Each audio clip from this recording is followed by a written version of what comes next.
So in this video, we're going to cover pH. So what does pH stand for? pH simply stands for potential hydrogen. So here we have our cations. We've got a clay and a sand and our cation exchange, which we've explained in another video.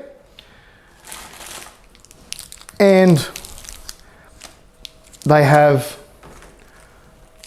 hydrogen. Hydrogen has a positive charge like our other cations, so they also stick to our cations.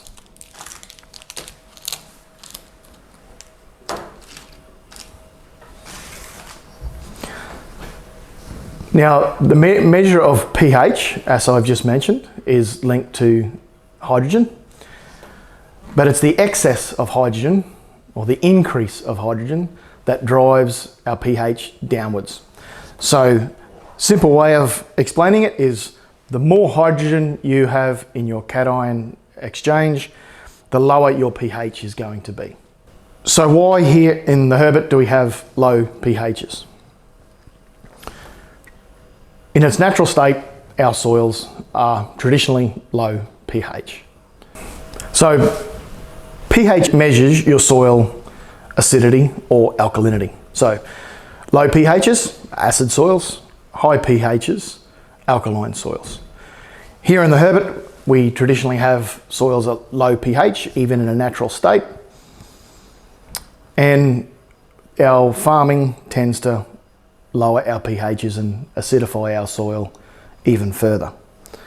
So under the 6 Easy Steps nutrient guidelines, we try to keep our pH at a level over 5.5.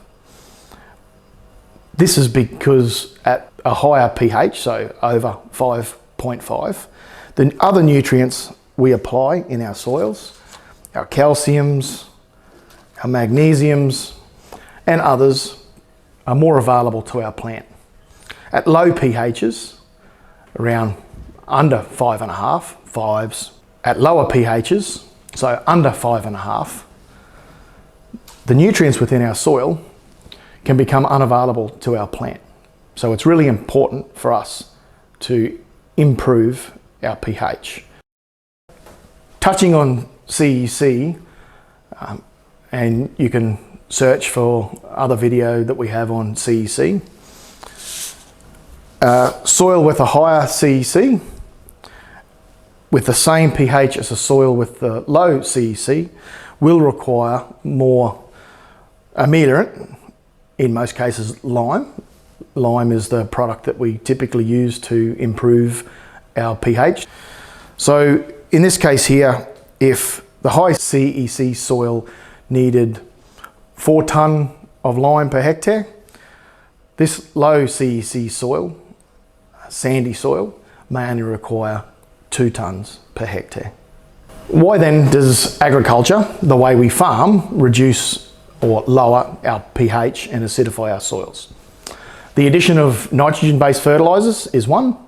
The cultivation of the soil and removal or lowering of our carbon and organic matter in the soil is the other. They're the two primary drivers that we face in farming that lower our pH. As a consequence of our lowering of our pH, there's another positively charged element that becomes freed up within our soils, and that is aluminium.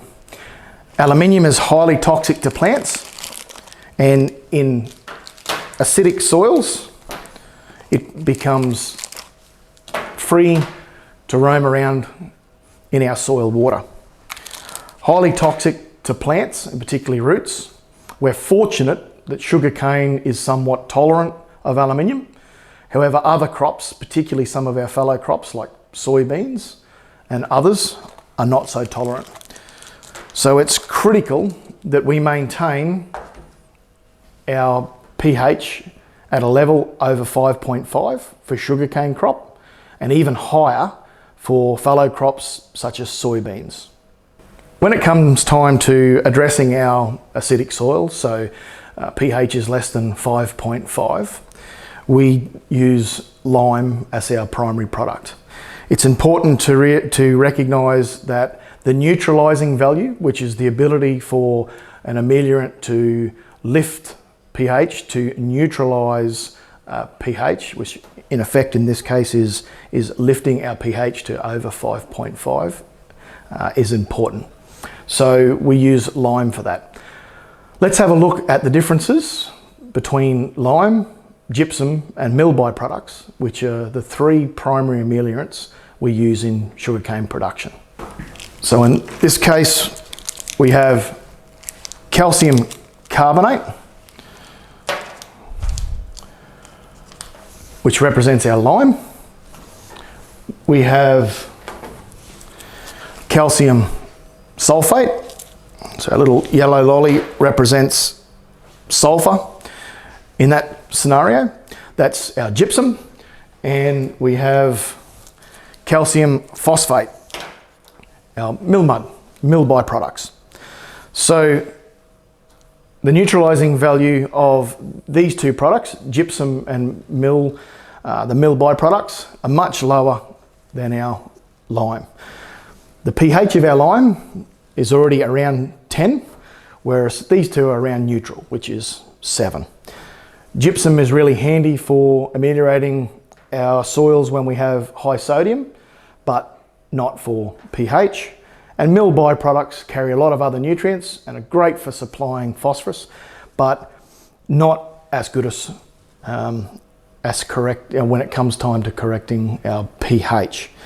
It does, however, build our organic matter in our soil, and that can help correct the pH in some way, but nowhere near as well as what our lime does. We use lime not just because of its higher pH, but because of its chemistry. So lime, being calcium carbonate, dissolves at low pHs. It needs acidic soils to be able to dissolve. Whereas gypsum, for example, is highly soluble, which is why we quite often use it to address sodium issues, because even at higher pHs, it helps to correct our sodium, whereas the lime needs a lower pH. So how does lime work? Lime works by dissolving, separating out the calcium from the carbonate. The carbonate then attaches to the hydrogen, or the oxygen component of the carbonate, and becomes H2O. We know that as water. In the process, there's also a release of CO2, which is carbon dioxide. The next step in the process is that the hydrogen needs to be replaced with something. Calcium is the nutrient, the cation, that we most need in our soil, and of course lime is calcium carbonate, so the hydrogen is replaced with the calcium from the lime, and the hydrogen moves off in the soil water. As a consequence of the lifting of the pH, as we add more lime, we remove more hydrogen. So hydrogen's being removed, it being replaced with more calcium. As a consequence of removing the hydrogen and replacing it with calcium, there's also a benefit to the removal of aluminium. Aluminium moves from a state of being in the soil water and toxic to the plants to being bound up in the soil so that they're no longer available to the plant and no longer toxic.